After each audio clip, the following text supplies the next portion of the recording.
सभी भक्तों से निवेदन है कि चरितावली शुरू होने के पहले आप इस वीडियो को लाइक करके चैनल को सब्सक्राइब कर लीजिए और कमेंट में भक्त महाराज की जय, श्री सीताराम जी महाराज की जय लिखिए।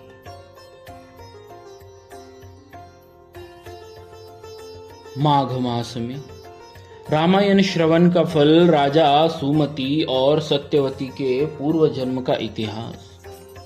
सनत कुमार ने कहा, ब्रह्मर्षि नारद जी, आपने यह अद्भुत इतिहास सुनाया है। अब रामायण के महात्म्य का पुनः विस्तार पूर्वक वर्णन कीजिए। आपने कार्तिक मास में रामायण के श्रवण की महिमा बताई, अब कृपा पूर्वक दूसरे मास का महात्म्य बताइए। मुने, आपके वचनामृत से किसको संतोष नहीं होगा? नारद जी ने कहा, महात्माओं, आप सब लोग निश्चय ही बड़े भाग्यशाली और कृतकृत्य है, इसमें संशय नहीं, क्योंकि आप भक्ति भाव से भगवान श्री राम की महिमा सुनने के लिए उद्यत हुए हैं। ब्रह्मवादी मुनियों ने भगवान श्री राम के महात्म्य का श्रवण पुण्यात्मा पुरुषों के लिए परम दुर्लभ बताया है। महर्षियों, अब आप लोग एक विचित्र पुरातन इतिहास सुनिए, जो समस्त पापों का निवारण और संपूर्ण रोगों का विनाश करने वाला है। पूर्व काल की बात है, द्वापर में सुमति नाम से प्रसिद्ध एक राजा हो गए। उनका जन्म चंद्रवंश में हुआ था। वे श्री संपन्न और सातों द्वीपों के एकमात्र सम्राट थे। उनका मन सदा धर्म में लगा रहता था। वे सत्यवादी तथा सब प्रकार की संपत्तियों से सुशोभित थे। सदा श्री राम कथा के सेवन और श्री राम की ही समाराधना में संलग्न रहते थे। श्री राम की पूजा अर्चा में लगे रहने वाले भक्तों की वे सदा सेवा करते थे। उनमें अहंकार का नाम भी नहीं था। वे पूज्य पुरुषों के पूजन में तत्पर रहने वाले, समदर्शी तथा सद्गुण संपन्न थे। राजा सुमति समस्त प्राणियों के हितैषी, शांत, कृतज्ञ और यशस्वी थे। उनकी परम सौभाग्यशालिनी पत्नी भी समस्त शुभ लक्षणों से सुशोभित थी। उसका नाम सत्यवती था। वह पतिव्रता थी। पति में ही उसके प्राण बसते थे। वे दोनों पति पत्नी सदा रामायण ही पढ़ने और सुनने में संलग्न रहते थे। सदा अन्न का दान करते और प्रतिदिन जलदान में प्रवृत्त रहते थे। उन्होंने असंख्य पोखरों, बगीचों और बावड़ियों का निर्माण कराया था। महाभाग राजा सुमति भी सदा रामायण की ही अनुशीलन में लगे रहते थे। वे भक्ति भाव से भावित हो रामायण को ही बाँचते अथवा सुनते थे। इस प्रकार वे धर्मज्ञ नरेश सदा श्री राम की आराधना में ही तत्पर रहते थे। उनकी प्यारी पत्नी सत्यवती भी ऐसी ही थी। देवता भी उन दोनों दंपति की सदा भूरी भूरी प्रशंसा करते थे। एक दिन उन त्रिभुवन विख्यात धर्मात्मा राजा रानी को देखने के लिए विभांडक मुनि अपने बहुत से शिष्यों को साथ वहां लाए। विभांडक मुनि अपने बहुत से शिष्यों को साथ वहां आए। मुनिवर विभांडक को आया देख राजा सुमति को बड़ा सुख मिला। वे पूजा की सामग्री, विस्तृत सामग्री साथ ले पत्नी सहित उनकी अगवानी के लिए गए। जब मुनि का अतिथि सत्कार संपन्न हो गया और वे शांत भाव से आसन पर विराजमान हो गए, उस समय अपने आसन पर बैठे हुए भूपाल ने मुनि से हाथ जोड़कर कहा। राजा बोले, भगवान, आज आपके शुभ आगमन से मैं कृतार्थ हो गया, क्योंकि श्रेष्ठ पुरुष संतों के आगमन को सुखदायक बताकर उसकी प्रशंसा करते हैं। जहां महापुरुषों का प्रेम होता है वहां सारी संपत्तियां अपने आप उपस्थित हो जाती है। वहां तेज, कीर्ति, धन और पुत्र सभी वस्तुएं उपलब्ध होती है। ऐसा विद्वान पुरुषों का कथन है। मुनि, प्रभु, जहां संत महात्मा बड़ी भारी कृपा करते हैं वहां प्रतिदिन कल्याण में साधनों की वृद्धि होती है।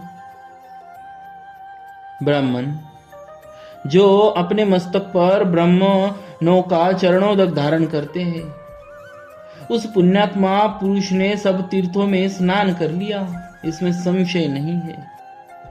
शांत स्वरूप महर्षि, मेरे पुत्र पत्नी तथा सारी संपत्ति आपके चरणों में समर्पित है। आज्ञा दीजिए, हम आपकी क्या सेवा करें?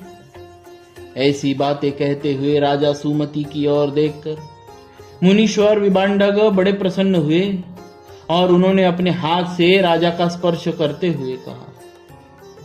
ऋषि बोले, राजन, तुमने जो कुछ कहा वह सब तुम्हारे कुल के अनुरूप है। जो इस प्रकार विनय से झुक जाते हैं वे सब लोग परम कल्याण के भागी होते हैं। भूपाल, तुम सन्मार्ग पर चलने वाले हो, मैं तुम पर बहुत प्रसन्न हूं। महाभाग, तुम्हारा कल्याण हो। मैं तुमसे जो कुछ पूछता हूं उसे बताओ। यद्यपि भगवान श्री हरि को संतुष्ट करने वाले बहुत से पुराण भी थे जिनका तुम पाठ कर सकते थे, तथापि इस माघ मास में सब प्रकार से प्रयत्नशील होकर तुमने जो रामायण के ही पारायण में लगे हुए हो, तथापि इस माघ मास में सब प्रकार से प्रयत्नशील होकर तुम जो रामायण की ही पारायण में लगे हुए हो, तथा तुम्हारी यह साध्वी पत्नी भी सदा जो श्री राम की ही आराधना में रत रहती है, इसका क्या कारण है?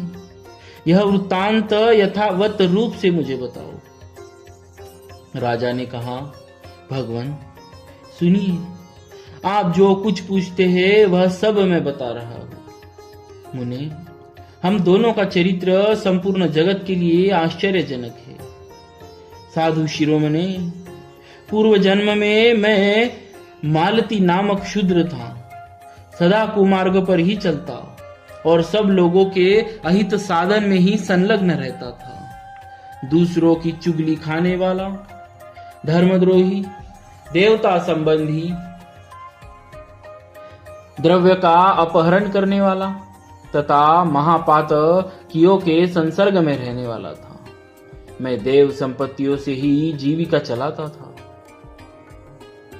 गोहत्या, ब्राह्मण हत्या और चोरी करना यही अपना धंधा था। मैं सदा दूसरे प्राणियों के हिंसा में ही लगा रहता था। प्रतिदिन दूसरों से कठोर बातें बोलता, पाप करता और वेश्याओं में आसक्त रहता था। इस प्रकार कुछ काल तक घर में रहा।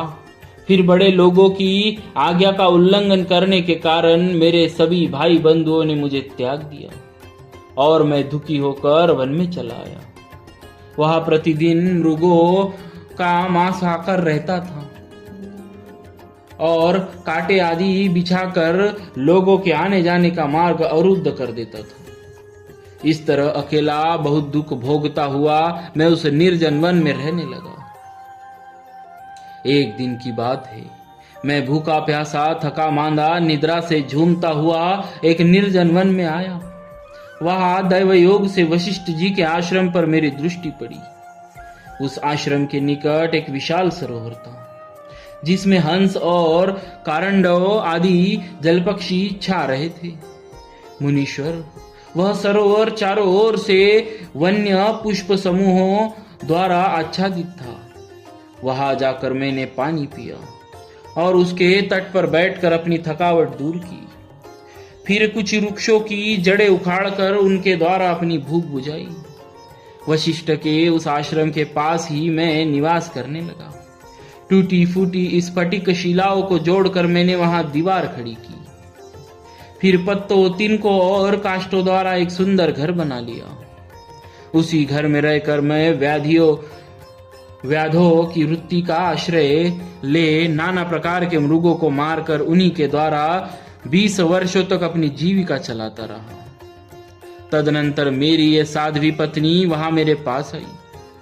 पूर्व जन्म में इसका नाम काली था। काली निषाद कुल की कन्या थी और विंध्य प्रदेश में उत्पन्न हुई थी। उसके भाई बंधुओं ने उसे त्याग दिया था। वह दुख से पीड़ित थी। उसका शरीर रुद्ध हो चला था। ब्राह्मण, वह भूख प्यास से शिथिल हो गई थी और इस सोच में पड़ी थी कि भोजन का कार्य कैसे चलेगा। दैव योग से घूमती घामती वह उसी निर्जन वन में आ पहुंची जिसमें मैं रहता था। गर्मी का महीना था। बाहर इसे धूप सता रही थी और भीतर मानसिक संताप अत्यंत पीड़ा दे रहा था। इस दुखिनी नारी को देखकर मेरे मन में बड़ी दया आई। मैंने इसे पीने के लिए जल तथा खाने के लिए मांस और जंगली फल दिए। ब्राह्मण, काली जब विश्राम कर चुकी तब मैंने उससे उसका यथावृत वृत्तांत पूछा। महामुनि, मेरे पूछने पर उसने जो अपने जन्म कर्म निवेदन किए उन्हें बताता हूं, सुनिए। उसका नाम काली था। वह निषाद कुल की कन्या थी। विद्वन, उसके पिता का नाम दाम्भिक था या दाविक था। वह उसी की पुत्री थी और विंध्य पर्वत पर निवास करती थी। सदा दूसरों का धन चुराना और चुगली खाना ही उसका काम था। एक दिन उसने अपने पति की हत्या कर डाली। इसलिए भाई बंधुओं ने उसे घर से निकाल दिया। ब्राह्मण, इस तरह परित्यक्ता काली उस दुर्गम एवं निर्जन वन में मेरे पास आई थी। उसने अपनी सारी करतूतें मुझे इसी रूप में बताई थी। मुने, तब वशिष्ठ जी के उस पवित्र आश्रम के निकट मैं और काली दोनों पति पत्नी का संबंध स्वीकार करके रहने और मांसाहार से ही जीवन निर्वाह करने लगे। एक दिन हम दोनों जीविका के निमित्त कुछ उद्यम करने के लिए वहां वशिष्ठ जी के आश्रम पर गए। महात्मन, वहां देवर्षियों का समाज जुटा हुआ था। वही देखकर हम लोग उधर गए थे। वहां माघ मास में प्रतिदिन ब्राह्मण लोग रामायण का पाठ करते दिखाई देते थे। उस समय हम लोग निराहार थे और पुरुषार्थ करने में समर्थ होकर भी भूख प्यास से कष्ट पा रहे थे। अतः बिना इच्छा के ही वशिष्ठ जी के आश्रम पर चले गए थे। फिर लगातार 9 दिनों तक भक्ति पूर्वक रामायण की कथा सुनने के लिए हम दोनों वहां जाते थे। मुने, उसी समय हम दोनों की मृत्यु हो गई। हमारे उस कर्म से भगवान मधुसूदन का मन प्रसन्न हो गया। अतः उन्होंने हमें ले आने के लिए दूत भेजे। वे दूत हम दोनों को विमान में बिठाकर भगवान के परम पद उत्तम धाम में ले गए।